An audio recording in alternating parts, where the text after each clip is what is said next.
Tibbiyotda yolg'on homiladorlik termini bor. Siz yolg'on homiladorlik to'g'risida eshitganmisiz? Eshitmagan bo'lsangiz, bu video albatta siz uchun. Yolg'on homiladorlik bu biokimyoviy, kimyosal homiladorlik hisoblanadi.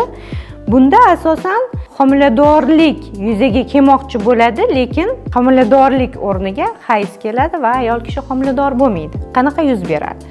Birinchisi, ayol kishida ovulyatsiya bo'ladi, tuxum hujayra ovatsit chiqadi va urug'lanish, spermatozoid bilan urug'lanish holati yuz beradi, ammo bu bachadonni ichki qavatiga kelganda yopishmaydi va joy topa olmaydi, o'ziga yopishadigan joy va hayz yuzaga keladi. Ikkinchi holatda bo'ladigan bo'lsa, ayol miyada xorionik gormonni biologik holatda oshiradi va buni natijasida, ya'ni qattiq ishtiyoq natijasida homiladorlik testida ikkita chiziq chiqadi.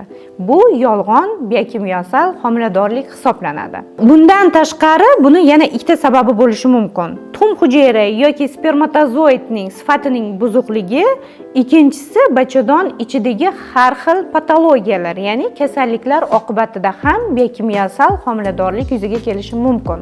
Agarda sizda quyidagi holatlar bilan biokimyosal homiladorlik, ya'ni yolg'on homiladorliklar kuzatilayotgan bo'lsa, reproduktolog, ginekologga murojaat qiling.